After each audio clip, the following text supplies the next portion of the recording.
Monsieur le témoin, reconnaissez-vous le monsieur qui avait pris la parole? C'est M. Brendou Mbia qui est l'actuel directeur général de la sûreté en Côte d'Ivoire et qui s'est mis à la disposition du président Alassane Ouattara quand il a reconnu que la légalité se retrouvait du côté du président Alassane Ouattara élu.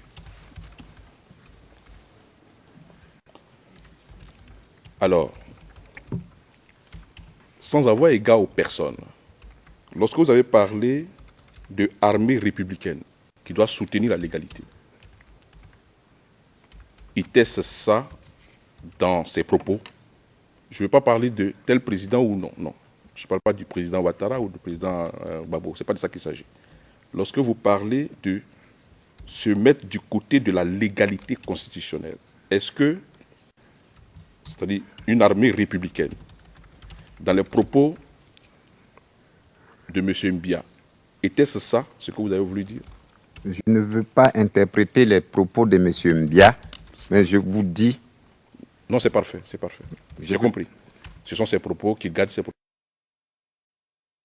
C'est bon, c'est bon. Alors, monsieur le témoin, je voudrais vous dire merci. Au nom donc de l'équipe de défense de M. Charles Blé Goudé, y compris M. Charles Blé Goudé lui-même, nous voulons vraiment vous dire merci d'avoir tenté d'éclairer la Chambre sur la crise que nous avons connue. Et bon retour dans ce pays que nous aimons tous. Monsieur le Président, j'en ai fini. Merci. Thank you, Maître Ndri. Président, merci, Maître Ndri. Donc, les deux équipes de défense en ont terminé avec leurs questions. Je vais demander maintenant au substitut du procureur s'il a des questions subsidiaires. Monsieur de Medjan, oui, j'ai quelques questions, mais j'en aurais terminé à la pause. Le président, parfait. Et bien sûr, les deux équipes de la défense, en application de la règle 140 du règlement de procédure et de preuve, auront le dernier mot et auront droit de poser des questions supplémentaires sur les questions soulevées lors des questions supplémentaires du procureur. Alors, j'aimerais tout de suite commencer avec un sujet que vous avez abordé avec mon collègue il y a un instant, M. Ndri. Les questions vis-à-vis les prestations de serment de M. Ouattara et de M. Laurent Gbagbo. Je pense qu'on ne vous a pas permis de répondre entièrement. Alors, dans quel contexte est-ce que vous voulez donner vos réponses vis-à-vis ces prestations de serment? Bien. La commission électorale indépendante a proclamé les résultats le 3. Le même 3, le certificateur de l'ONU que le président Gbagbo avait lui-même souhaité avoir pour ces élections a confirmé que M. Ouattara a gagné l'élection présidentielle. Je vous ai dit que lors de la proclamation des résultats, il y a un individu qui s'est invité pour arracher les feuilles et tout cela, je suppose que vous avez les vidéos. À partir de cet instant, le lieu où les résultats devaient être proclamés, ça veut dire le siège de la CEI a été envahi par les chars de la garde républicaine de M. Gbagbo. Donc, M. Youssouf Bakayoko n'était plus en mesure de proclamer les résultats là-bas. Ça, c'est ce qui s'est passé. Contre toute attente, M. Gbagbo se fait proclamer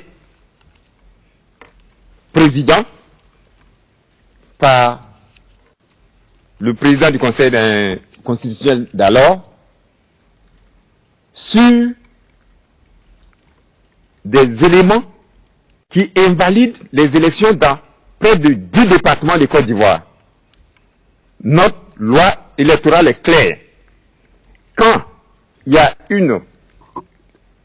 des contestations qui peuvent remettre en cause les résultats de l'élection, on reprend immédiatement les élections.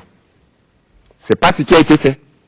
il a invalidé pour 10 départements, et puis il a gardé les résultats de M. Gbagbo, il a dit, M. Gbagbo a gagné.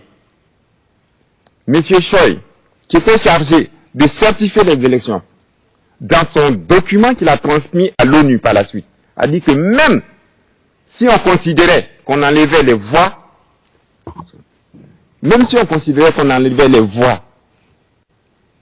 telles que M. Yaoundé l'avait fait, M. Ouattara était gagnant. Il avait gagné les élections. C'est dans ces conditions, ne pouvant même pas avoir accès au palais présidentiel, ni à la CEI, que d'une part, les résultats de l'élection étaient proclamés au Golfe, et puis deuxièmement, que M. Ouattara a prêté serment. À partir de ce jour, le jour où il a prêté serment, le pouvoir de M. Gbagbo était illégal. Le gouvernement fantoche qu'il a formé était un gouvernement illégal. Tous les actes qui ont été posés par suite étaient illégaux. Et c'était du domaine de l'usurpation. Parce que le président élu, reconnu par la communauté nationale, la communauté internationale, l'Union africaine, la CEDEAO, le président Gbagbo lui-même a demandé à ce qu'il y ait un panel d'experts pour venir vérifier qui a gagné les élections. Ils sont venus, ils ont confirmé que c'est M. Alassane Ouattara. Malgré cela, il a tenu à se maintenir à tout prix au pouvoir et la suite, on le connaît. Merci, monsieur le témoin. Au courant des questions de mes confrères de la Défense, on vous a à quelques reprises lu des passages de votre livre. Et donc, il y a eu quelques questions qui vous posaient un peu problème. Je voudrais juste qu'on affiche le livre pour être certain que pour vous, que celle que nous avons est bien celle que vous nous avez donnée. C'est la CIV OTP 0083 0332. Est-ce qu'on a une copie pour le témoin?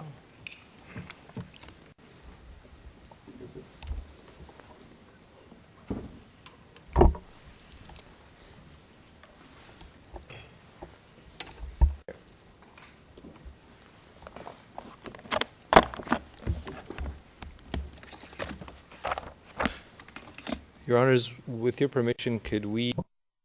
Madame, Messieurs les juges, pouvons-nous s'il vous plaît montrer l'exemplaire dont nous disposons aux témoins en travaillant selon la bonne vieille méthode papier? Le président, eh bien, on devrait quand même se faire confiance dans ce prétoire pour ne pas avoir ainsi à toujours montrer les documents à l'un et à l'autre. Maître O'Shea, mais je n'ai aucun doute. Je sais parfaitement que le substitut du procureur n'essaie pas de nous induire en erreur. Le président, eh j'espère que c'est la même chose pour la défense Blé-Goudé. Mais je vous remercie en tout cas, Maître O'Shea. Le président, merci beaucoup. Donc, nous pouvons l'avoir aussi à l'écran, s'il vous plaît, afin que tout le monde puisse en profiter.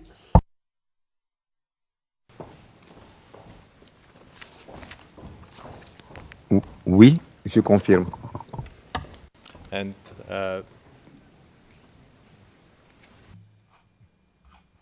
Monsieur Desmedjian. c'est une version électronique que vous nous avez remise, n'est-ce pas? Oui, c'est exact. D'accord. So, just if we can go to page 5. Pourrions-nous avoir la page 5, s'il vous plaît? Voir les premières pages à l'écran, s'il vous plaît?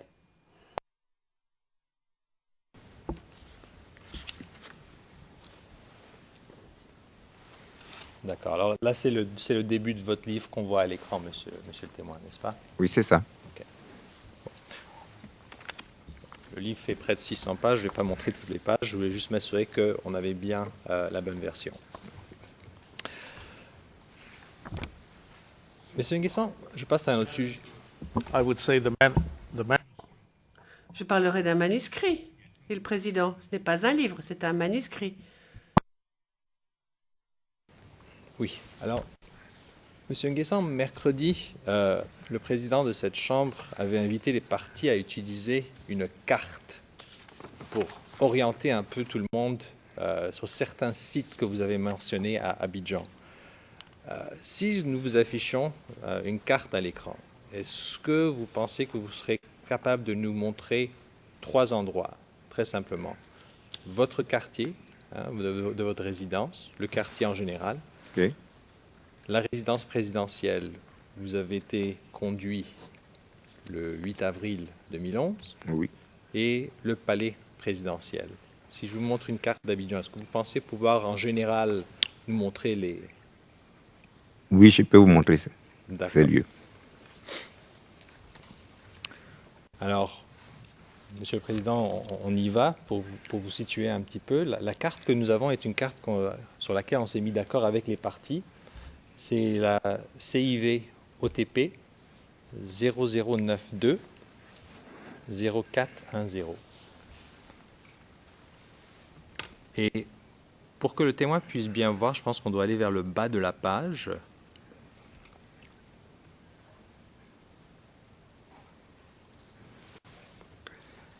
D'accord. Et bon. Vous reconnaissez un petit peu, monsieur le témoin? Est-ce que vous voyez l'image? C'est pas net. C'est pas net. Je voudrais qu'on rétrécisse un peu.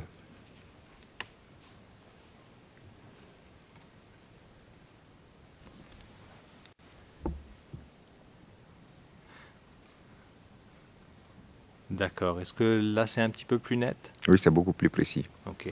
Est-ce que nous avons l'endroit que vous souhaitez ou bien devrons-nous bouger la carte un petit peu?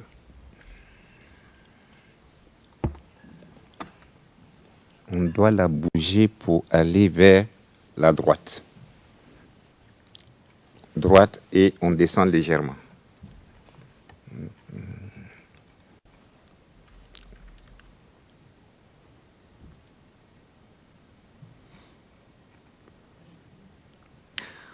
Est-ce que ça, c'est... Non, c'est trop bas ou trop haut ou... Vous remontez. Est-ce qu'on peut remonter un petit peu, s'il vous plaît? S'il vous plaît. S'il vous plaît, on peut agrandir un peu? Là, je suis vraiment... je suis dirigé par le témoin. Vous montez. Les présents par leur micro.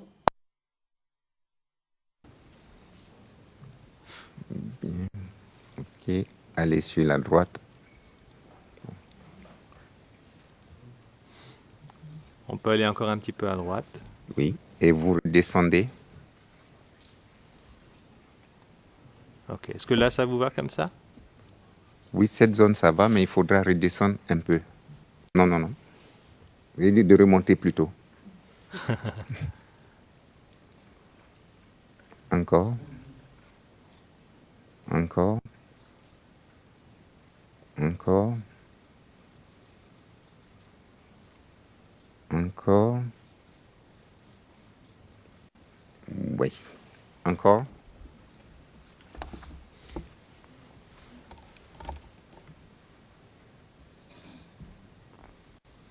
Bien. Alors, tout d'abord, avant que vous nous indiquiez quoi que ce soit, Monsieur Nguessan, je vais vous assurer qu'on ne veut pas la rue près, surtout lorsqu'on parle de votre résidence. On indiquerait sûrement la région ou le quartier, de façon générale. Est-ce que le greffe peut aider le témoin pour que le témoin marque sur cette carte les emplacements qu'il souhaite nous indiquer?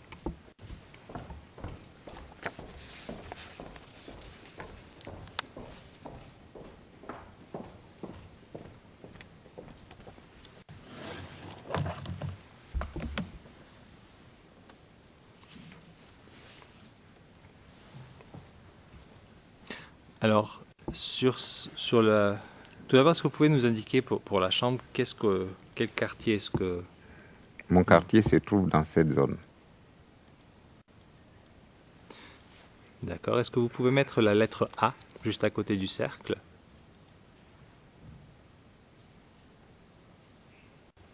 Et votre quartier, juste pour nous rappeler, s'appelle comment? C'est Engré, le quartier Arcade. Alors, avant qu'on continue, est-ce qu'on peut saisir cette image, monsieur le greffier?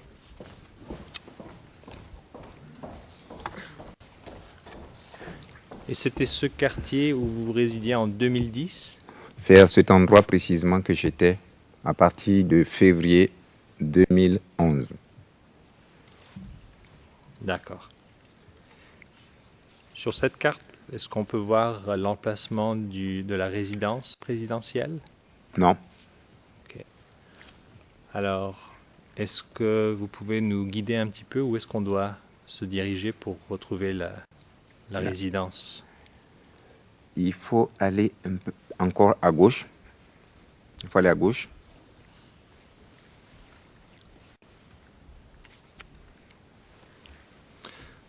D'accord, on attend un petit moment pour saisir ce que vous venez de marquer sur l'écran.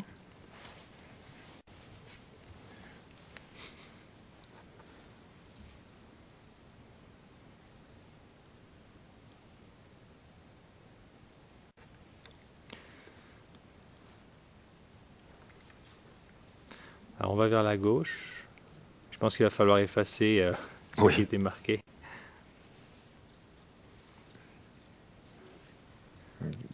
Et on descend. On descend avec Cocody. À droite. Oui, vous pouvez rester là. Alors oui, est-ce que vous pouvez marquer l'endroit de l'emplacement de la résidence présidentielle où vous étiez mené le 8 avril 2010 et vous pouvez mettre la lettre B. Et est-ce que sur cette carte, on peut aussi voir le palais présidentiel? Il faut aller maintenant au plateau. Donc, allez vers la gauche. En fait, avant de bouger, est-ce que vous voyez le plateau sur cette carte? Ah si, je le vois, je le vois. Je le vois. Est-ce que vous préférez qu'on Non. agrandisse? Non, c'est pas la peine de l'agrandir. Plateau centre, premier pont, gare lagunaire. Le palais présidentiel se trouve dans cette zone. Okay, est-ce que vous pouvez mettre la lettre C? Oui.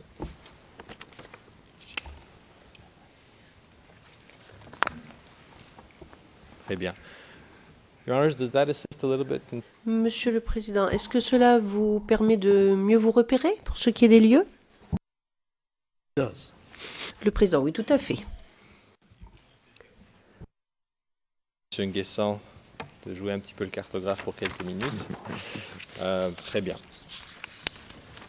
J'aimerais retourner sur le sujet de l'INAS Marcoussis. Mon confrère Maître Ndri vous avait demandé donc hier.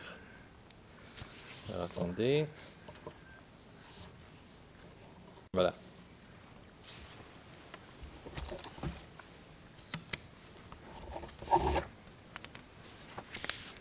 Vous avez répondu, et ça c'était à la page 81 et 82 des notes d'hier, que Mamadou Koulibaly avait quitté la table ronde 3 jours après le début des travaux. En répondant avant-hier aux réponses de Maître Hochet, vous aviez dit, ça c'est à la page 107, ligne 22, transcript T55. Vous avez répondu que le numéro 2 du FPI avait quitté la salle au bout du 3e et 4e jour pour se rendre à Abidjan pour, ce que nous apprendrons plus tard, organiser la résistance. Alors, tout d'abord, est-ce que, dans ces deux réponses, on parle de personnes différentes ou bien de la même personne? On parle de la même personne.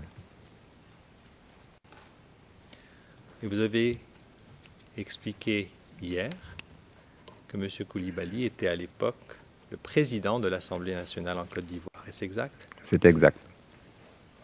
D'accord. Premièrement, comment avez-vous appris qu'à son retour, M. Koulibaly avait organisé la résistance? Nous l'avons su par les discussions avec des amis. Pour dire que quand il est rentré, il a été rencontré Madame Gbagbo, qui était l'une des figures du Front populaire ivoirien. qui était vice-président de l'Assemblée nationale, et que c'est ensemble qu'ils ont commencé à parler de la résistance. Nous l'avons appris à travers des discussions. Et pour être absolument clair pour les juges aussi, lorsqu'on parle de résistance, on parle de résistance à quoi? Résistance à l'accord de Linhas Marcoussis.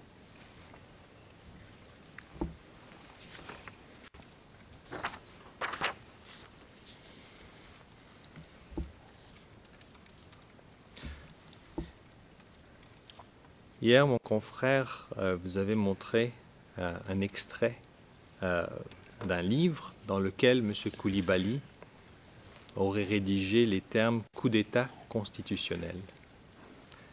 Est-ce que vous pouvez nous dire, à l'époque de Linhas Marcoussis, en fait, ou par la suite, est-ce que vous en avez entendu de ce terme, coup d'État constitutionnel?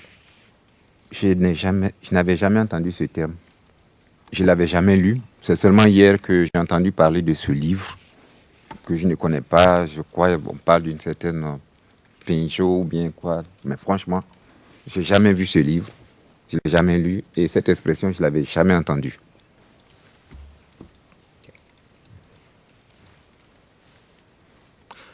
En janvier 2003, est-ce que vous pouvez nous dire quel était le poste de M.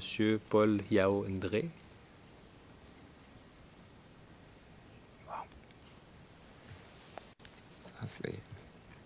Je ne peux pas vous le dire, je ne me souviens plus. Ce n'est pas un test, ça ne fait rien. Vous avez mentionné son nom il y a quelques instants. Alors en 2010, vous nous avez dit c'était le... vous ne nous avez pas dit c'était qui en fait? Quel était son poste en 2010? Il était le président du Conseil constitutionnel. D'accord. Est-ce qu'on peut réafficher le manuscrit de M. Nguessan, le CIV OTP 0083 0332? Et si nous allons à la page 94, donc le IRN serait CIV OTP 0083 0425.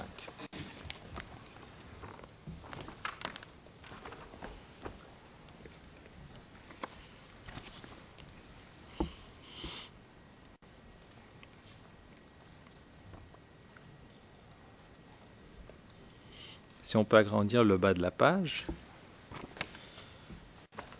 il y a un article que vous avez inclus de Reuters qui s'appelle « Dénonciation des accords de Marcoussis ». Et là, on voit qu'un émissaire du président ivoirien, Laurent Gbagbo, a dénoncé à Lomé les accords de Marcoussis signés le week-end dernier à Paris, qu'il a qualifié de coup d'État constitutionnel. Si on va à la page suivante,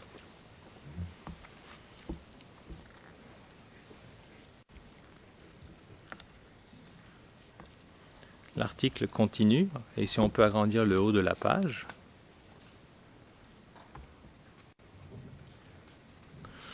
au deuxième paragraphe, est-ce que vous voyez les mots « Ces accords de Marcoussis sont rejetés » Oui, effectivement.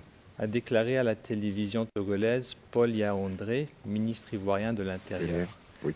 Est-ce que ça vous rafraîchit la mémoire Ça me quant à son poste à Oui. l'époque? Ça me rafraîchit la mémoire. Effectivement, il a été ministre de l'Intérieur et de la décentralisation. Et par la suite, le président Gbagbo l'a nommé président du Conseil constitutionnel. Très bien.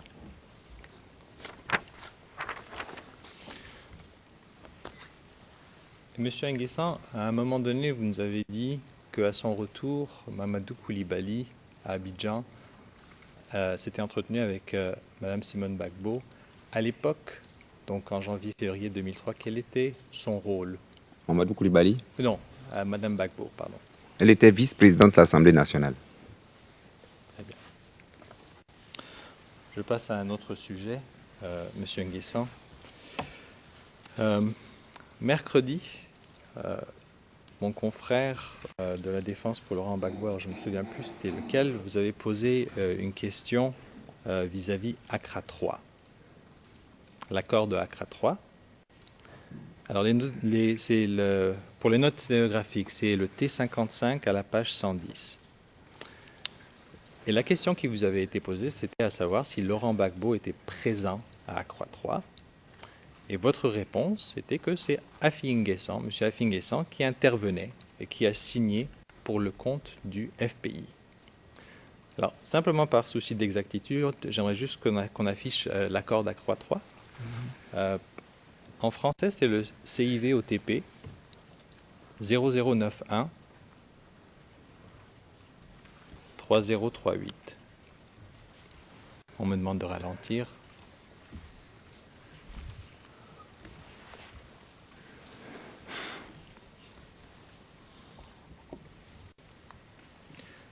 Et nous avons une version anglaise pour les juges et pour ceux qui veulent suivre en anglais, c'est le CIV OTP 0091 3030.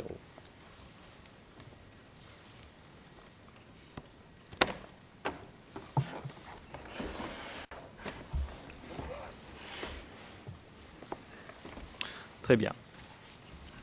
Alors, si nous allons à la page suivante, s'il vous plaît.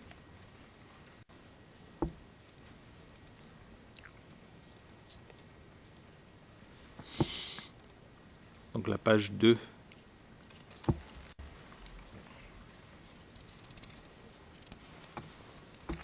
Et si on peut agrandir, juste pour que M. N'Guessan, vous voyez qu'il s'agit des accords de Accra 3. Bien, effectivement, il y était, mais pendant les discussions, le président Gbagbo n'était pas dans la salle. C'est à la fin que les chefs d'État se sont réunis et puis ils ont paraphé ce document. Merci pour cette clarification, M. le témoin.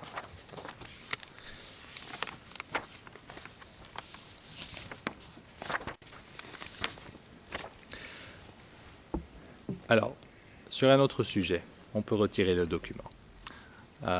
Encore une fois, mercredi, Maître Altit, vous avez posé à la page 73 et 74, donc le transcrit c'est le T55, des questions concernant le slogan provenant du camp présidentiel. Si vous vous souvenez, oui. Vous nous aviez dit quelques jours auparavant que c'était le slogan « On gagne ou on gagne ».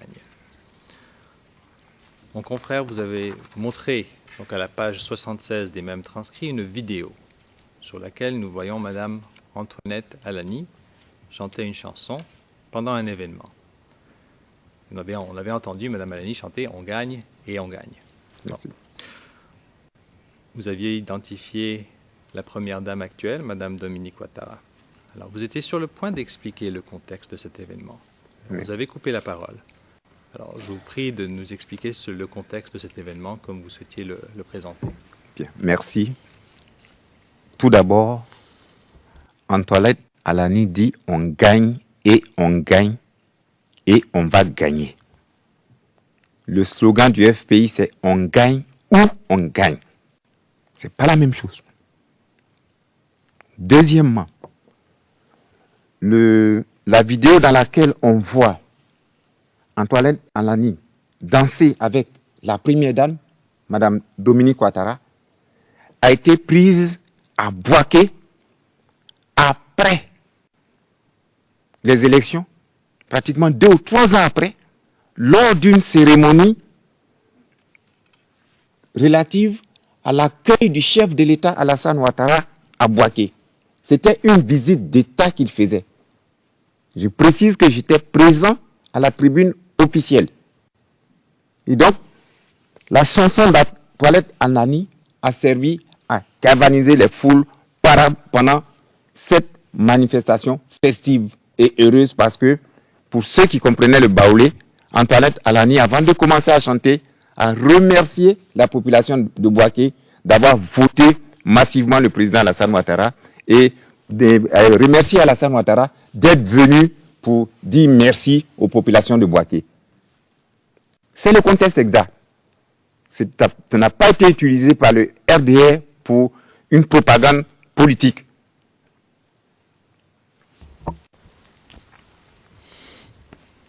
Merci pour cette clarification, Monsieur le témoin. Le dernier sujet sur lequel j'aimerais qu'on se penche, ce sont des questions relatives aux cartes de séjour que Maître Bougnon, dont Maître Bougnon vous parlait hier. Et donc à la page 48 des transcrits d'hier, des notes sténographiques d'hier, il vous a posé la question suivante. Vous confirmez ici qu'en 1991, pendant que M. Alassane Ouattara était le Premier ministre de la Côte d'Ivoire, il y a eu des contrôles des forces de défense et de sécurité contrôlant les personnes aux abords des mosquées. C'est ce que vous voulez dire? Votre réponse, je n'ai pas dit qu'il prenait les cartes de séjour, j'ai dit qu'il contrôlait les gens aux abords des mosquées. Je voulais qu'on soit précis. Alors, tout d'abord, j'aimerais qu'on se rappelle un petit peu du concept d'ivoirité que vous nous avez parlé du premier jour.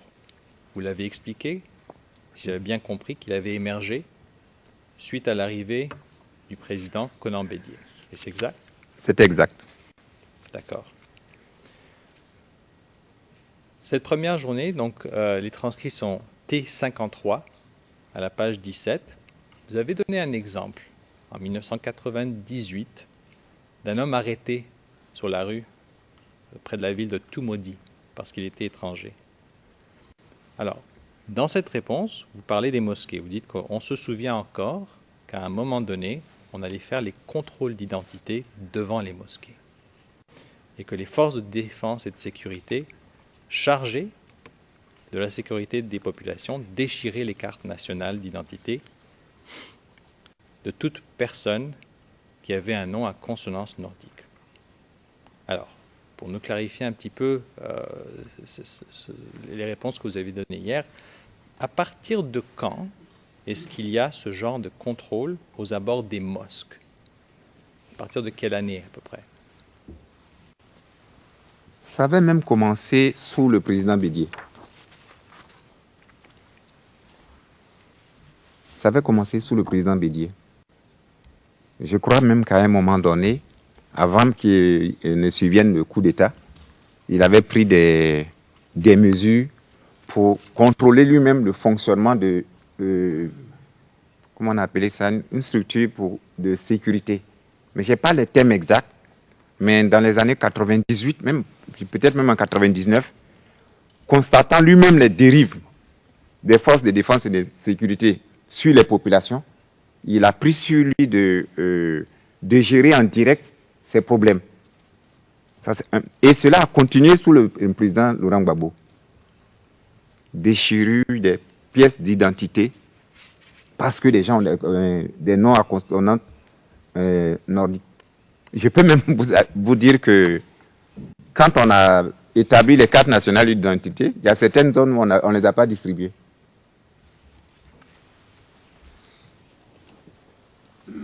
Très bien. Et vous nous dites que ça a même commencé sous le président Bédié. Oui, c'est exact. Pour être clair, il est arrivé au pouvoir encore, juste pour nous rafraîchir la mémoire. Il était au pouvoir en 1993, à la mort du premier président de la Côte d'Ivoire moderne, le président Félix Houphouët-Boigny. Très bien. Monsieur Nguessan, je vous remercie de répondre à mes questions et de votre patience avec nous durant cette semaine. Monsieur le Président, j'ai complété mes questions. Merci. Now, Le Président, je redonne la parole à la Défense. Si vous avez des questions supplémentaires après ces premières questions supplémentaires de l'accusation, Maître Rocher, nous n'avons pas de questions, Monsieur le Président. Le Président, je vous remercie. Qu'en est-il de la défense de Monsieur Gbagbo? La défense de M. Blegoudé. sorry. Excusez-moi, excusez-moi.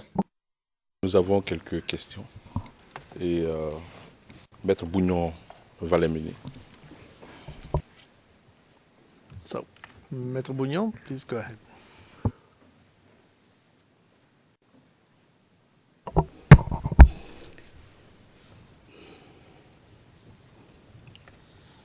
Monsieur le témoin, dans la période de la fin de la proclamation, dans la période de la fin du vote jusqu'à la proclamation des résultats, combien de fois êtes-vous allé au siège de la CEI? Je n'y ai jamais mis les pieds. Comment est-ce que vous savez que la garde républicaine avait investi l'endroit? Vous m'avez dit aller aussi. S'il vous plaît, vous attendez quand je finis de parler, 5 secondes, les gens vont parler. Vous pouvez répondre maintenant. Vous m'avez dit combien de fois vous êtes allé au siège. Je ne suis pas allé au siège. Je suis passé dans la zone et on a vu les chars de la garde républicaine dans cette zone.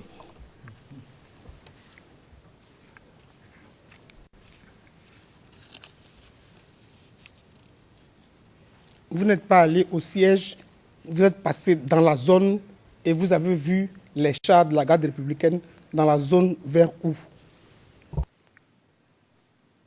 Le siège de la CEI se trouve à Aguien.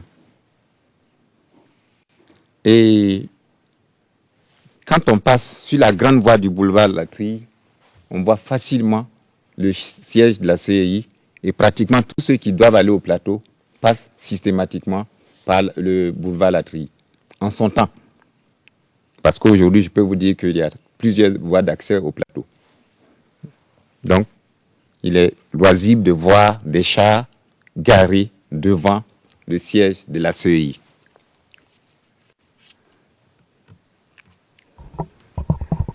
Merci, M. Nguesso.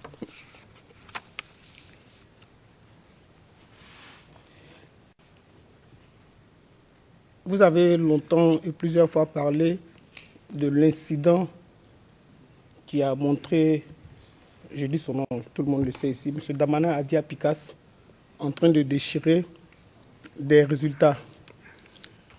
Quels sont les résultats que s'apprêtait à communiquer le représentant de la CEI? Était-ce des résultats nationaux? Était-ce des résultats définitifs ou des résultats d'une région? Le principe de proclamation des résultats, c'est que cela se faisait région par région. Après agglomération des résultats des bureaux de vote, sous-préfecture, sous-préfecture, préfecture, préfecture, département, après département, région. Donc, il était en train de proclamer les résultats d'une région quand ce monsieur a surgi pour venir déchirer les feuilles. Je vous fais remarquer que ce monsieur est le représentant du parti du président Gbagbo à la CEI. Monsieur Nguisson, je ne vous ai pas demandé la qualité du monsieur.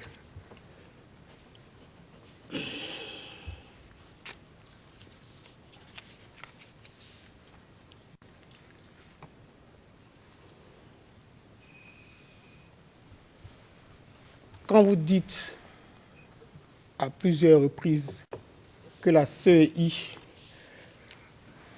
a proclamé des résultats au QG de M. Alassane Ouattara, M. Youssouf Bakayoko, à votre connaissance, à lui seul, incarne-t-il toute la CEI? Juste un instant. Your Honors. Monsieur le Président? Sorry. Président, oui. Monsieur Demirjian. C'est une question qui n'émane absolument pas des questions que j'ai posées. Je me suis concentré sur la cérémonie d'allégeance, la cérémonie de prestation de serment pour les présidents Ouattara et les présidents Gbagbo. À ce moment-là, le témoin a fourni le contexte. Mais maintenant, là, nous sommes en train d'aborder des sujets tout à fait différents, qui ont trait à la façon dont les résultats ont été gérés avec le président de la commission indépendante.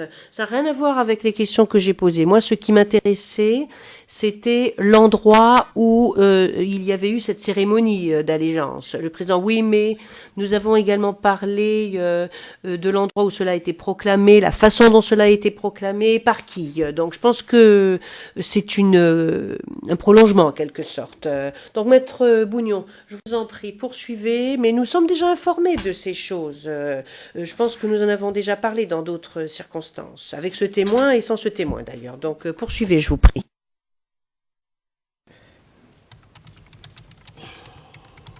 Oui, donc je disais, quand vous dites la CEI a proclamé les résultats, vous l'avez dit tout tout à l'heure, vous l'avez dit à plusieurs reprises.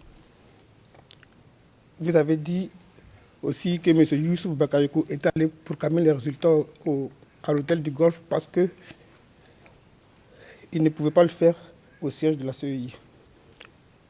M. Youssouf Bakayoko, à lui seul, incarne-t-il toute la CEI? Monsieur Youssouf Bakayoko n'était pas seul au moment où il proclamait les résultats.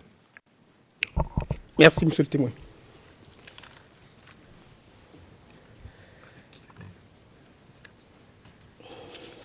Sans entrer dans des commentaires, vous allez être précis dans les réponses que vous me donnerez. Monsieur Alassane Dramane Ouattara a prêté serment devant quelle autorité?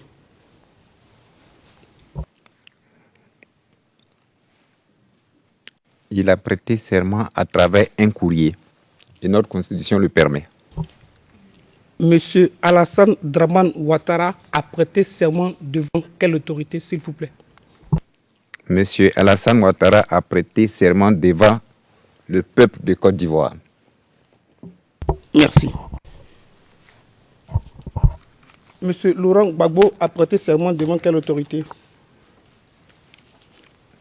Je ne saurais, puisque je ne reconnais pas son serment.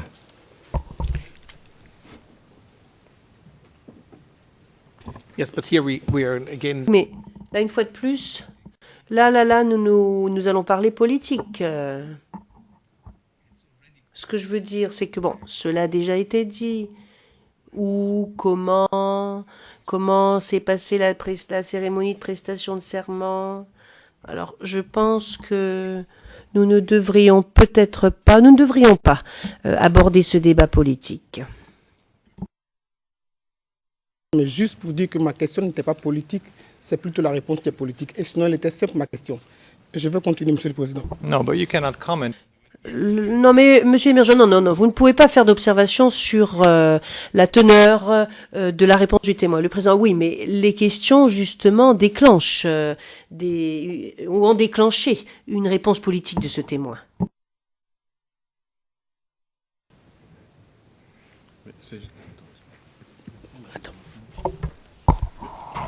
Maître Ndri. Oui, Monsieur le Président, je pense qu'il faut qu'on revienne aux choses. Les questions ne sont pas politiques. On demande aux témoins devant quelle autorité M. Laurent Gbagbo a prêté serment. C'est une question qui est simple. On n'a pas besoin de faire des discours pour ça. Donc franchement, la question posée par Maître Bougnon a son sens. Nous ne faisons pas de qualificatifs pour dire que nos questions sont politiques. Il s'agit de faits. Devant quelle autorité est-ce que le président... Et puis je voudrais faire remarquer quelque chose quand même. Et ça, je ne peux pas m'empêcher de le dire. Lorsque nous posons des questions aux témoins, on nous fait dire que nous voulons le transformer en constitutionnaliste. Vous avez écouté le témoin lui-même. Il ne s'empêche pas de citer avec vraiment, il montre qu'il a une bonne maîtrise des textes de la Constitution ivoirienne, quand ça l'arrange. Again, we're commenting on the witness. Monsieur Demirjian, une fois de plus, on est en train d'entendre des observations au sujet de témoins. Vous ne pouvez pas faire cela devant le témoin. Le président, s'il vous plaît, restez calmes tous les deux.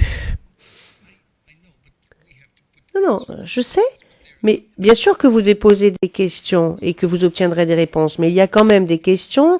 Ce n'est pas la première fois que nous les entendons, elles sont déjà au dossier. Il y a manifestement des questions qui déclenchent des réponses à connotation politique.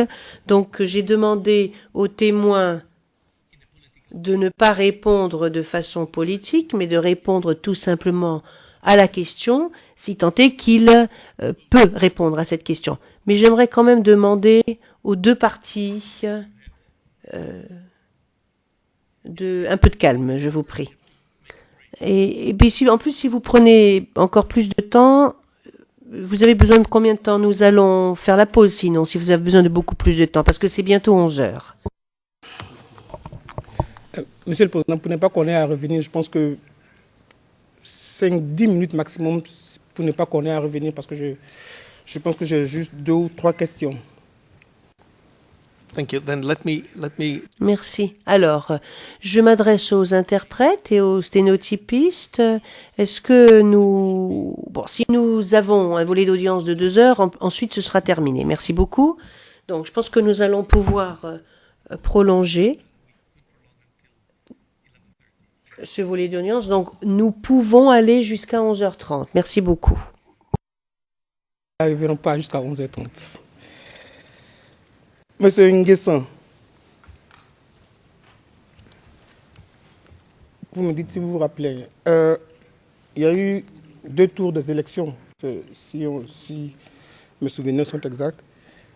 Au premier tour des élections, à quel moment M. Choi certifie les résultats? This does not emerge, Your Honor. Ceci ne découle pas des questions supplémentaires que j'ai posées, dit Monsieur de Medjian. Monsieur le Président, Monsieur le Président, Monsieur le Président, l'accusation s'est levée et a demandé aux témoins de faire une clarification sur une question que lui aurait posée Maître Altit ou Maître Ochi, je n'en ai pas souvenance.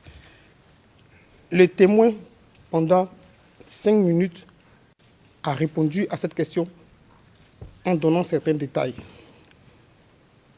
Je pense qu'il n'est pas inopportun que je revienne sur certaines choses qui ont été dites. Maître Bouillon, please go ahead. Maître Bougnon, allez-y. But please, Mr. Mais, monsieur le témoin, je vous demande de ne répondre qu'à la question, sans faire de commentaires, s'il vous plaît.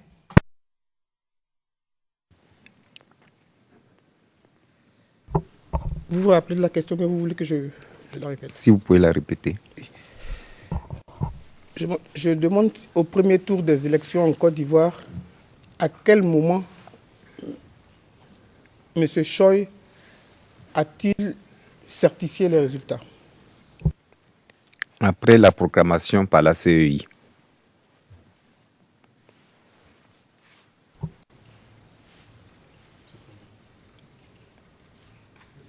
The CEI being C'est-à-dire, CI, c'est commandant Commission électorale indépendante, CEI, c'est bon de le dire. Électorale indépendante. Thank you. Président, je vous remercie. La commission électorale indépendante réunie à l'Assemblée plénière avec les représentants de tous les candidats, c'est exact? Je ne comprends pas votre question. Vous venez de dire que M. Choi a certifié les résultats après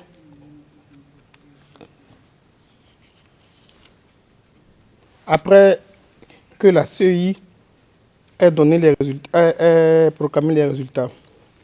C'est pourquoi je vous demande si c'est la CEI en assemblée plénière avec les représentants, si vous vous souvenez, avec les représentants de tous les candidats. Je ne suis pas membre de la CEI, donc je ne peux répondre à votre question.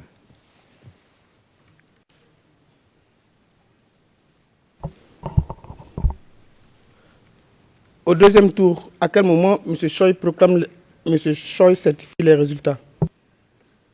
Après la proclamation par la CEI.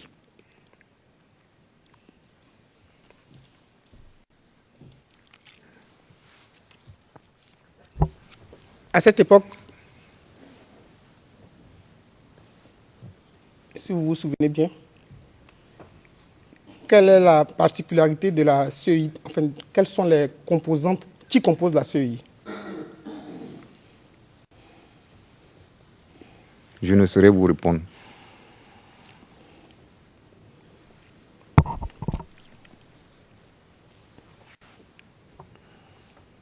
La composition de la CEI a-t-elle été un des éléments discutés à Marcoussis? Nous avons dit à Marcoussis qu'il fallait mettre en place une commission électorale indépendante qui avait pour mission d'organiser des élections. Un décret a été pris dans ce sens par le président Gbagbo et ce décret définit sa composition. Lors des discussions,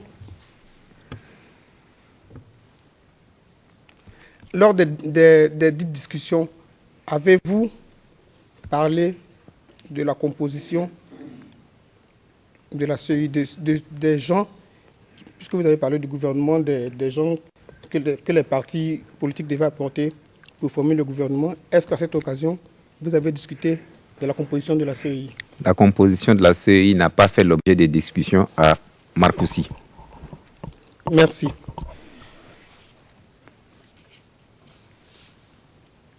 À l'époque des élections, qui est le président de la CEI? Monsieur Youssouf Bakaïko. De quel parti politique émane-t-il? Il est membre du PDCI RDA.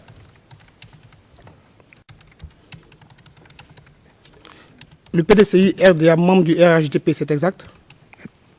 C'est évident.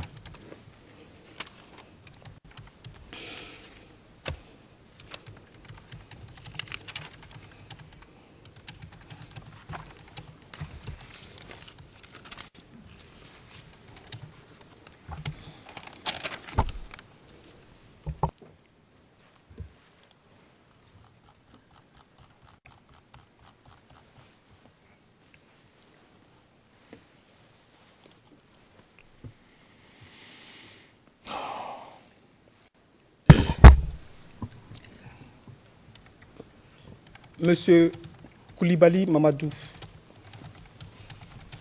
président à l'époque de l'Assemblée nationale, a-t-il animé à son retour de Marcoussis, après avoir claqué la porte de Marcoussis, si vous vous souvenez, a-t-il animé un seul meeting public ouvert à tous? S'il vous plaît, laissez-moi finir de poser la question.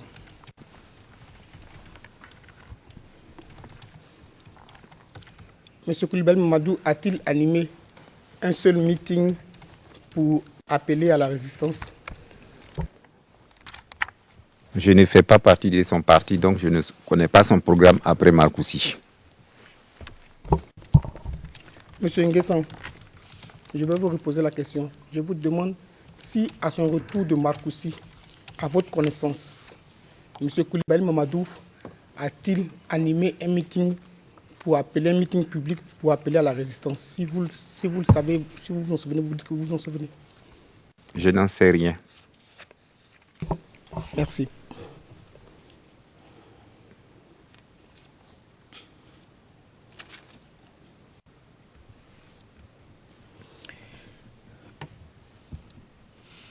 Antoinette Alani a chanté, vous dites Choco Choco, enfin, excusez-moi, on gagne et on gagne. Si vous vous rappelez bien, elle dit Choco Choco, on va gagner. C'est exact? C'est exact. En ivoirien, en langage ivoirien, Choco Choco, ça veut dire quoi? Quel que soit ce qui se passe, on va gagner. Merci. Monsieur le Président, j'en ai fini. Thank you very much. So, Président, merci beaucoup. Monsieur le témoin, c'en est terminé. Les questions, c'est terminé. Donc, après 4 jours, je pense que vous êtes ravis de l'entendre. Vous devez être fatigué et ravis de rentrer chez vous. Nous vous remercions très chaleureusement au nom de toute cette chambre d'être resté ici si patiemment à répondre aux questions. Et donc, nous vous souhaitons un bon retour chez vous. Merci beaucoup. Je voudrais dire que j'ai été heureux de participer aux travaux de cette cour parce que, pour moi, l'établissement de la vérité et la justice devrait constituer la base de toute action politique. J'ai toujours privilégié la justice et j'ai toujours haï les violences, les morts. C'est vrai? We think exactly the same. Eh bien, nous sommes sur la même longueur d'onde. Monsieur l'huissier, veuillez escorter le témoin hors du prétoire. Merci encore. Now, Oui, maintenant,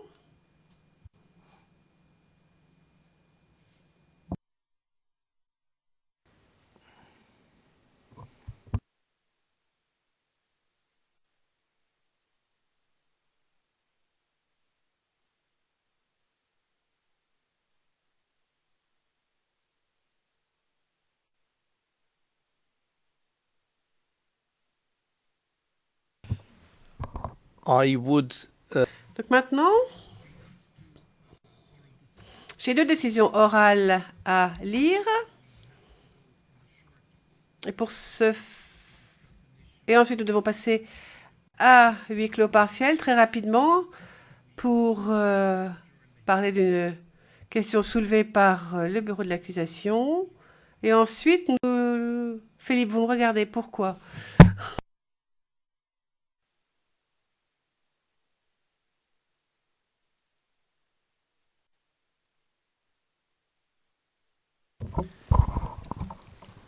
Felipe's housekeeping.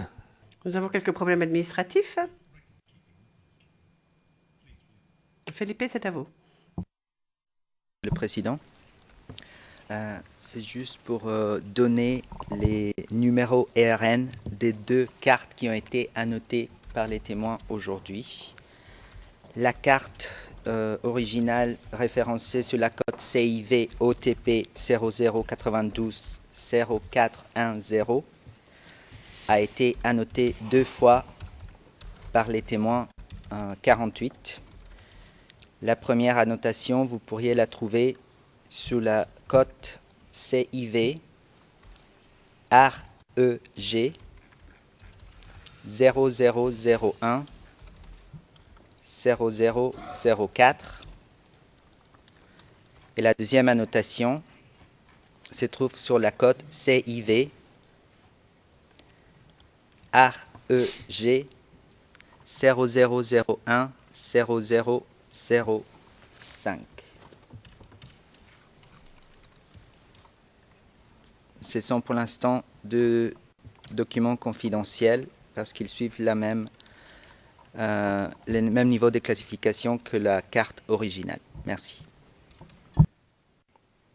C'est un R, pas un A, je pense. Hein. C'est REG, CIV REG, ouais, au lieu de AEG, comme on l'a sur...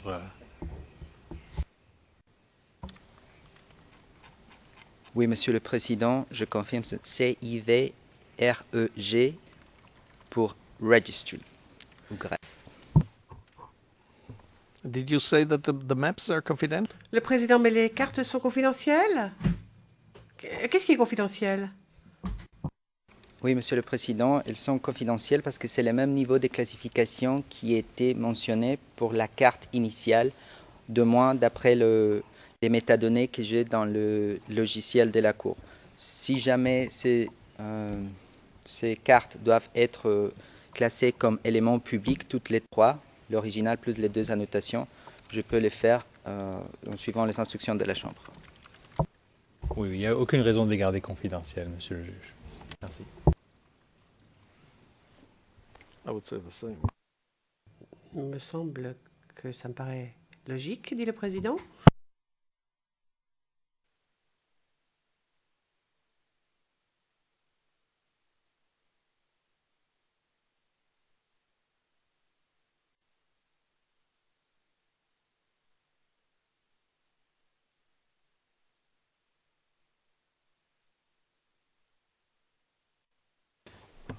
We are talking about the original. Nous parlons de la carte vierge, sans annotation. C'est cela? La carte vierge, sans annotation, n'est pas confidentielle. Monsieur McDonald, non, pas confidentielle, bien sûr. Ce sont des cartes qui ont fait l'objet d'un accord. J'imagine que la défense n'a pas d'objection non plus avec ces cartes. Maître Chef, absolument pas. Nous n'avons aucune objection.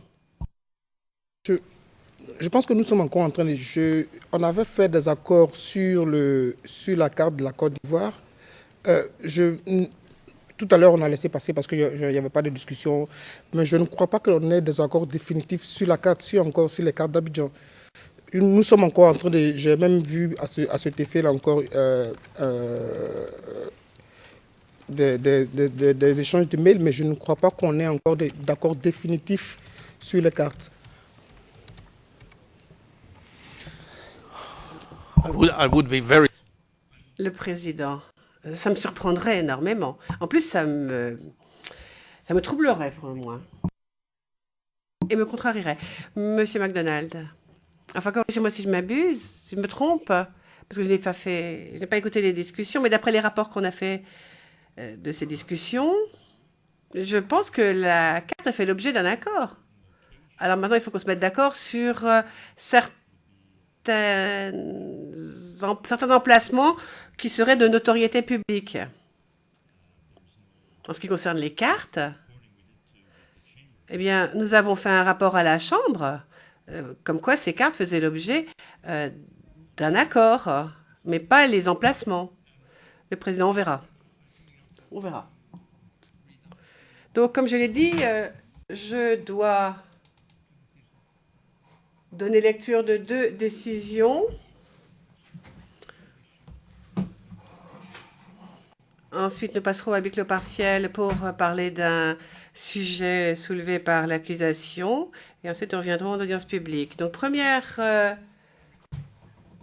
décision orale sur la demande de la défense de M. Deboulé aux fins de divulgation concernant 2 témoins. Le 22 juin 2016, la défense de M. Blé Goudet a déposé une demande aux fins d'obtenir la divulgation d'éléments au titre de l'article 77.2 du statut de Rome et de la règle 77 du règlement de procédure et de preuve. Portant sur 2 témoins, je vais donc ralentir un peu.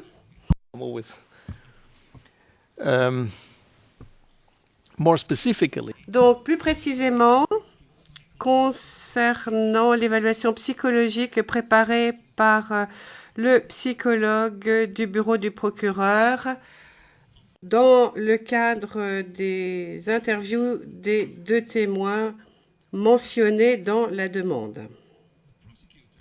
L'accusation a refusé de divulguer ces évaluations, bien qu'on les lui ait demandées, et a plutôt divulgué à la défense un rapport résumant les informations trouvées dans les évaluations qui, d'après l'accusation, étaient les seuls documents pouvant être divulgués. Or, la défense Blé Goudet fait valoir la chose suivante. Premièrement, les 2 évaluations psychologiques de ces 2 témoins contiennent des éléments à décharge au titre de l'article 67.2 et pourraient donc aider la Chambre à la manifestation de la vérité en application de l'article 69.3. Ensuite, deuxièmement, les 2 évaluations psychologiques ne semblent pas être sujettes aux limites concernant la divulgation comprises dans les règles. Et troisièmement, la divulgation du rapport d'enquête sur la base de l'évaluation psychologique ne suffit pas à exonérer l'accusation de son devoir de divulgation au titre de la règle idoine. Le 24 juin 2016, la défense de M. Gbagbo a répondu dans son écriture 599 en soutenant la demande. Le même jour, l'accusation a répondu en s'opposant à la demande. Ici, il s'agit de l'écriture 601, faisant valoir que les évaluations psychologiques relèvent de la règle 81.1 du règlement de procédure et de preuve, étant donné qu'il s'agit d'un travail interne à la Cour et qui ne doit donc pas être sujet à divulgation. L'accusation fait aussi valoir que ces obligations de divulgation ont été respectées en isolant les informations contenues dans les évaluations et en divulguant ces informations-là dans le rapport d'enquêteur. La Chambre fait remarquer que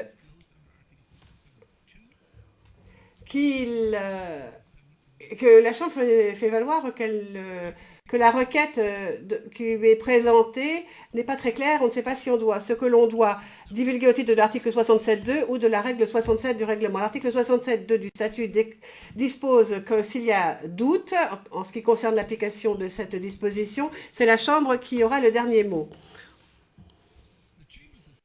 Et c'est aussi évoqué par la jurisprudence de cette Cour. La Chambre donc va évaluer les éléments qui lui sont présentés pour voir s'ils peuvent être divulgués et ou s'il convient de ne pas les divulguer pour protéger les témoins au titre de l'article 68. La défense de M. Blégoudet ici fait valoir que les demandes tombent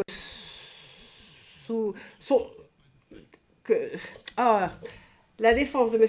Blégoudet fait valoir que les éléments demandés relèvent de l'article 67.2 ou sont de toute façon essentiels pour qu'elle puisse se préparer. La Chambre fait remarquer que cette demande est étayée par le fait que le procureur lui-même a déclaré que les informations qui sont dans les évaluations doivent être divulguées et elle a bel et bien divulgué ces informations mais considère que l'évaluation visant à qualifier un produit interne de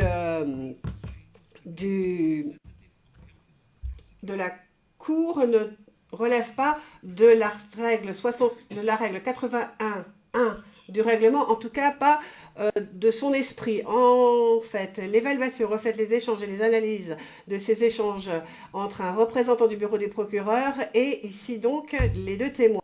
Donc ces évaluations sont partie intégrante du processus d'interview des deux témoins et la Chambre considère que ces évaluations doivent donc être divulguées à la défense. Mais la Chambre remarque que l'accusation peut éventuellement penser qu'il convient d'expurger certaines des informations contenues dans ces évaluations en application du protocole d'expurgation, c'est-à-dire l'écriture 737 du dossier de l'affaire Gbagbo.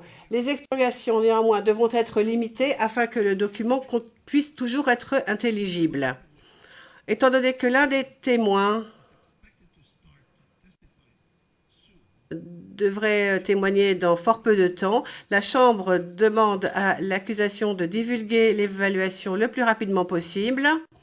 Et en ce qui concerne le témoin à venir, le lundi 4 juillet 2016 au plus tard. Enfin, les parties déposeront des écritures partiellement expurgées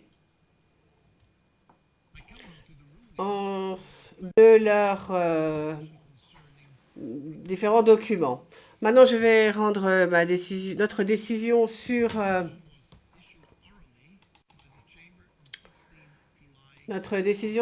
les mesures de protection concernant le témoin. La décision a été rendue oralement le 16 janvier 2016.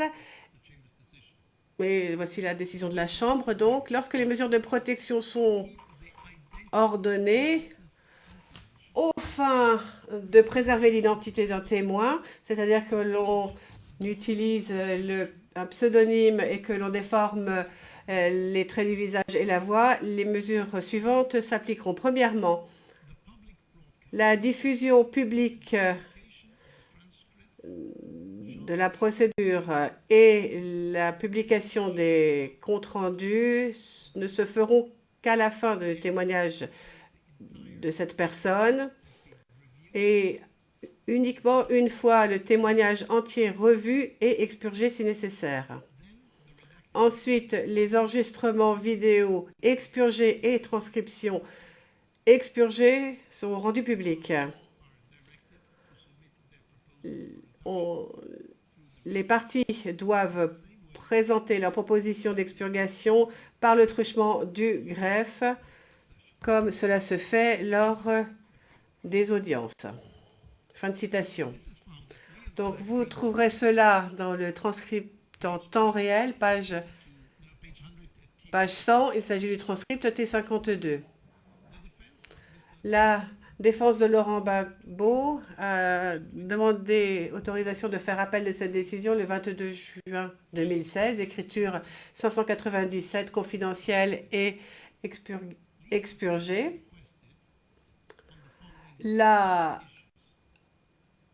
Il demande donc à faire appel sur aux 5 motifs suivants. Savoir si la Chambre n'a pas fait une erreur de droit lorsqu'elle a considéré qu'il existait des risques concernant certains témoins qui avaient déjà été entendus, ce qui permettrait d'établir qu'il y aurait toujours un risque pour tous les témoins à charge qui sont prévus pour venir comparaître. Savoir si la Chambre a fait une erreur de fait en ne prenant pas en compte l'origine probable des menaces éventuelles proférées à l'encontre de chaque témoin. Troisièmement, savoir si la Chambre a fait une erreur de droit lorsqu'elle a décidé à l'avance de ne plus diffuser les audiences sans entreprendre pour autant une évaluation ad hoc de la situation de chaque témoin. Quatrièmement, savoir si la Chambre a fait une erreur de droit en se basant sur un concept très vague, c'est-à-dire l'intégrité de la procédure, pour justifier qu'elle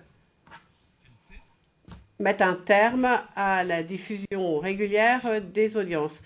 Cinquièmement, savoir si la Chambre a commis une erreur de fait lorsqu'elle a considéré que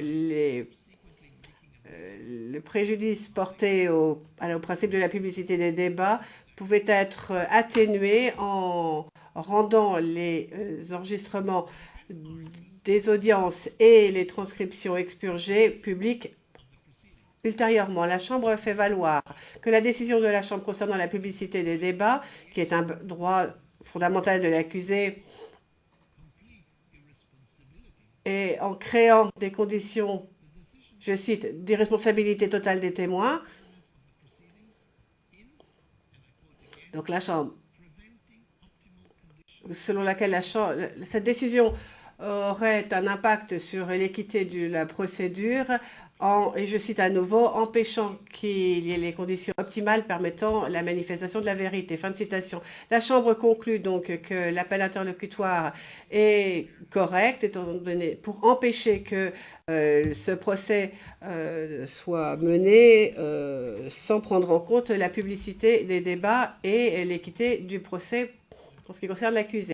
Les représentants légaux des victimes ont répondu le 24 juin, déclarant qu'il convenait de ne pas faire droit à la demande de certification d'appel, écriture 602, et l'accusation a répondu le 27 juin, s'opposant aussi à la demande, et il s'agit ici de l'écriture 603. L'article 82.1d du statut déclare qu'une partie peut faire appel d'une décision concernant une question qui aurait un impact important sur la conduite équitable et rapide du procès ou sur le résultat du procès et qui, de l'opinion de la Chambre préliminaire ou de la Chambre de première instance, permettrait que la Chambre d'appel rende une décision qui ferait avancer la procédure. Donc, en l'espèce, la Chambre fait valoir que les questions qui ont été identifiées et qui devaient faire objet d'appel n'ont aucun impact sur la conduite équitable et rapide du procès. Tout d'abord, l'argument de la défense, selon lequel les décisions et les questions pour lesquelles il est demandé de faire appel et qui donc aurait un impact sur le droit de l'accusé à un débat public au titre de l'article 67.1 du statut est totalement incorrect. En effet, la défense de M. Gbagbo n'interprète pas correctement la décision de la Chambre. Il y a un malentendu. La décision de la Chambre est que pendant les 30 minutes de délai entre l'audience et la diffusion de l'audience a été considérée comme insuffisante pour garantir la protection et la sécurité des témoins protégés, et ce délai de 30 minutes a donc été allongé. Mais la publicité des débats est toujours garantie, étant donné que le public peut très bien venir assister aux audiences en se rendant dans la galerie du public. La Cour comprend bien que la sensibilisation des communautés concernées et du public en général est fort désirable et fort important pour que la Cour puisse remplir sa mission de façon correcte et satisfaisante. Néanmoins, l'article 67.1 du statut ne permet pas à l'accusé d'exiger que son procès soit toujours diffusé de façon publique. De plus, la diffusion des audiences en ce qui concerne les témoins ne bénéficiant pas de mesures de protection est toujours publique. Ensuite, la Chambre ne voit aucun fondement dans l'argument soulevé par la défense selon lequel la diffusion du témoignage rend le témoin plus responsable et donc le rend plus et donc est plus propice à la vérité, ce qui contribuerait donc à l'équité du procès. Cet argument n'a aucune base dans les textes juridiques de la Cour. La Chambre d'ailleurs est fort inquiète en pensant que lorsque l'on pense que lorsqu'il y a suggestion qu'il pourrait y avoir des pressions exercées dans ce procès, car les témoins ici doivent pouvoir parler sans craindre la moindre pression. Cela dit, voici donc les motivations qui expliquent pourquoi la demande d'appel, d'après nous, n'a aucun impact sur l'équité et la rapidité du procès. La Chambre fait remarquer que la défense n'a soulevé aucune objection selon laquelle ces problèmes pourraient avoir un impact sur le résultat du procès et considère donc que ce n'est pas le cas. Donc la demande d'appel est rejetée et à notre titre, il n'est pas utile de prendre en compte d'autres critères au titre de l'article 81D. Le président, bien, ça suffit. Et maintenant, qu'avez-vous à dire, Monsieur McDonald? Monsieur McDonald, nous devrions de toute façon continuer après la pause parce que nous avons des problèmes de calendrier à discuter. Le président, très bien, nous faisons donc la pause et nous reviendrons dans une demi-heure à midi, mais nous n'aurons pas pour longtemps. Je vous remercie. Et nous levons la séance. Nous reprendrons donc à midi.